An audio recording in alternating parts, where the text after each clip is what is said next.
Well, we're back in the kitchen and I've just taken all of this off the stove. It's been sitting to cool down and now we're supposed to move it over to a food processor.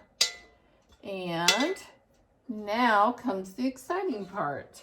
We're almost done. That's what's most exciting. So right now it's looking chunky. If you look inside, we're going to make it now more like a relish consistency. So we don't want it quite as smooth as traditional ketchup that you know, the Heinz ketchup you buy in the grocery store. But we do want it kind of chunky. And if you look at the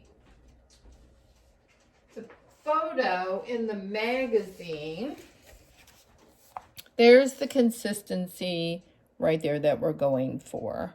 So you can get a good look at that. You can see a little chunks in there. And you can also see the French fries. They highly recommend this for dipping your French fries.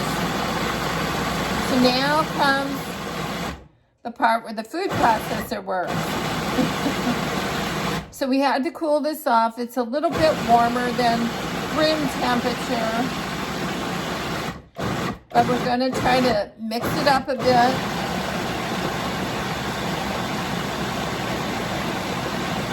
I tend to like my stuff kind of smooth. A little bit of chunk is okay, but not too much.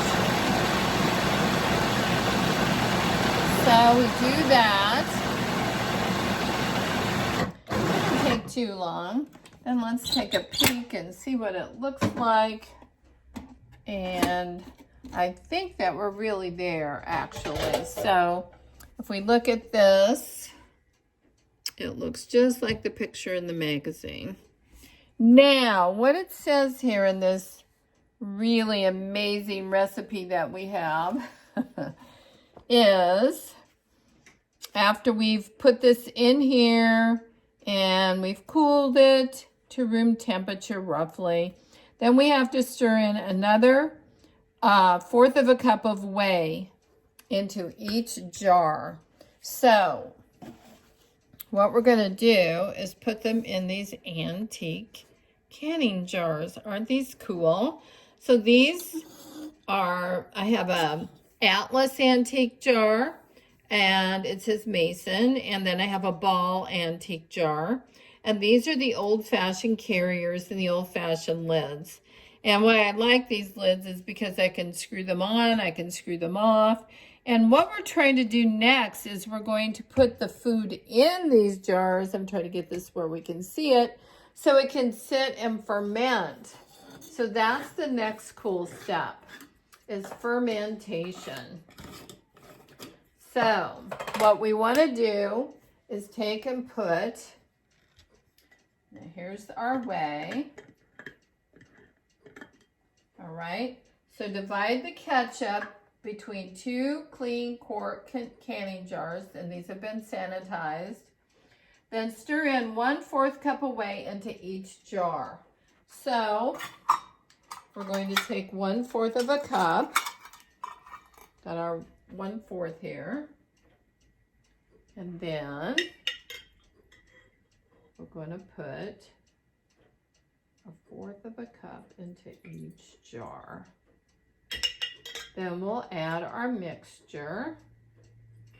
Got a little bit on each one here to add, just a teeny tiny bit. There we go. Now, we've got 1/4 into each jar. So the leftover whey, we can just put that back in the fridge. And by the way, it's considered a health food item, so that's also good. So basically all you have to do now is take and fill these jars. Now what we want to do is fill them equally, and then we're going to cover them with either a paper towel or a paper napkin, just enough so that there's airflow, and then they're going to sit. And what we're looking for is to let them ferment. So because the whey is in there, that will make them ferment with natural good bacteria. So they're going to sit covered with a paper towel, and it suggests, you know, securing that paper towel that you put on here once you get the ingredients in there with a rubber band. Why? Because you don't want flies in it. You don't want dirt, dust, whatever's flying around in your house. You never know. You don't want anything to contaminate it. But you need the airflow so that this can ferment and make the ketchup. So your ketchup relish. It's called fermented green tomato ketchup. So now we're going to fill up the jars, and then I'm going to put a paper napkin over each. Secure it with a rubber band and let it stand at room temperature for 4 hours. Once it stands for room temperature for 4 hours, then I'm going to chill it for 6 to 8 days, and then it should be bubbling by that point. So in about a week, what I should see is my jars. Once I get this in here, I'm going to stir this up, and then I should see bubbling going on. That's my fermentation. That's how I know that I'm a success. Once I see the fermentation going on, I can take the paper napkin off or the paper towel off and replace it with this. And then the good news is I can put it back in the fridge, and this will be good for up to 2 months in the refrigerator. And it makes about 64 2 tablespoon serving each. Now, I know that's a lot to download. I totally get it. So basically, I'm just going to fill these jars up with the relish, and they're going to sit out here on the countertop for a good 4 hours. We're going to let these things start fermenting. And once we start seeing that fermentation going on, it should take a good 6 to 8 days.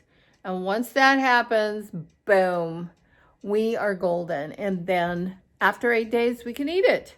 We have the jars full.